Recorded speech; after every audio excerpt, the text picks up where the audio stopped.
Welcome to The Explainer. Today, we're going to pull back the curtain on something you've probably never even thought about: the invisible hospital. I'm talking about the massive, hidden machinery of finance and law that has to run like clockwork long before a single patient ever walks through the door. So, picture this. You're in a super modern, state-of-the-art operating room. You see the focused team, the gleaming technology, everything looks calm, sterile, and just ready to go.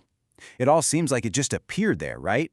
Well, the real story of how those people and that equipment got into that room, oh, it's an incredible tale of money, law, and some seriously intense vetting.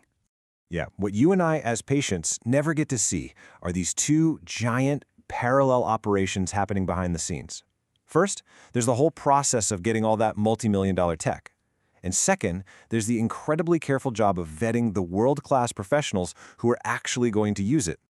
Okay, to really get our heads around this, let's use an analogy. Think of a hospital like a top-tier Formula One team. To win the race, what do you need? You need two things, right? The absolute best car and the absolute best driver. Simple enough. But here's the thing. Getting your hands on both of those, well, that's not just a quick shopping trip. It's a super specialized, intense, and wildly expensive process. So first, let's talk about getting the car. I mean, the cutting-edge medical equipment. You've got surgical robots, next-gen imaging systems, stuff that can cost millions and millions of dollars.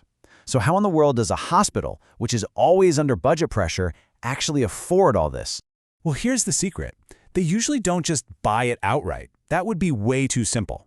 Instead, they use these really sophisticated financial strategies to manage their cash flow and squeeze every last drop out of their budgets. I mean, we're talking high-level financial planning here, but just for medical gear.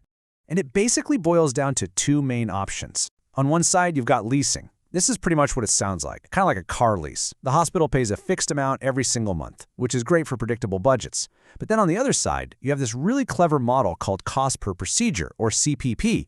And this is brilliant because the hospital only pays based on how much they use the machine. It perfectly aligns their expenses with the money they're bringing in. Pay as you go. But wait, what happens if you're not just buying one machine? What if you're building, say, a whole new wing of the hospital? Well, for those massive projects, they use something called a turnkey project loan. It's this really smart two-step deal. First, they get a short-term loan to cover all the initial costs, design, construction, all that messy stuff. Then once the dust settles and everything's built and ready to go, the whole shebang, the building, the new equipment, heck, even the furniture, it all gets bundled into one single, big, long-term loan. Pretty slick, huh? All right, so the hospital has its shiny new car. Now what about the driver, the super skilled surgeon, the top specialist? How do they get the keys to the operating room?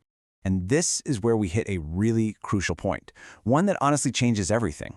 See, the top surgeons, dentists, midwives, they aren't usually hired by the hospital. They're not employees like a nurse or a technician might be. No, they're independent professionals who are granted privileges to practice inside the hospital. So, what in the world are privileges? Honestly, the best way to think about it is like the ultimate permission slip. It is the hospital's board of directors giving a formal thumbs up, allowing an independent doctor to use all the hospital's resources, the ORs, the staff, the equipment, to treat their own patients. It's a huge legal deal, not a simple job offer. And, it gets even more complicated because not all privileges are the same. There's a whole hierarchy here. You've got your active staff, they're the main group, the fully independent pros. But a new doctor might start out as an associate, which is basically like being on probation, maybe with some supervision. Then you have courtesy staff who are brought in for a very specific need, and locum tenens, those are the temporary pros who fill in when someone's away. And actually getting these privileges, whoa, it is an absolute ordeal. I'm not kidding. It's like running a gauntlet, and it's designed to be incredibly tough. The application has to pass through so many levels of review. First, the department chief looks at it. Then a special credentials committee digs in and verifies everything. Then it goes to the hospital's main medical advisory committee for another recommendation. And only after all of that, finally, it lands on the desk of the board of directors for the final yes or no. So you might be thinking, why? Why all this trouble? Why all these layers of bureaucracy for both the gear and the people? Well, the answer is simple, because the stakes are just astronomically high.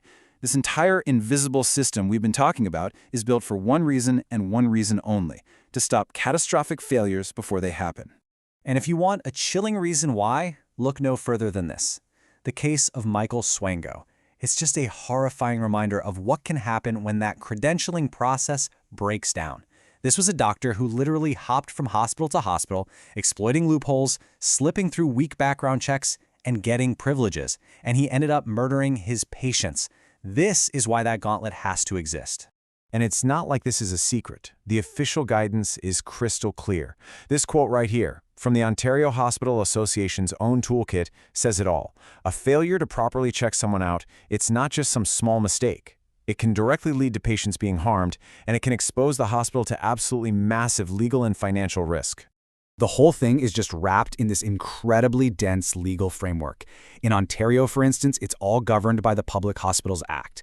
And this isn't some light reading. It's a super detailed rulebook for how to manage privileges, and it gives doctors all sorts of rights to hearings and appeals if there's a dispute. And because it's so legally complex, when things go wrong, they go really wrong. The disputes can become these incredibly long, drawn-out, and expensive nightmares. I mean, get this.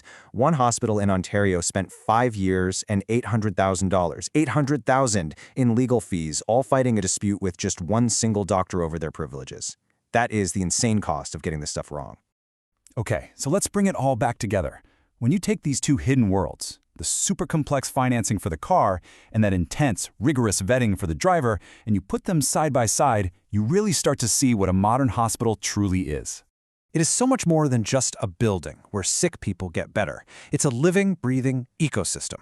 It's this constant high-stakes balancing act between cutting-edge technology, big money finance, complex law, and brilliant people.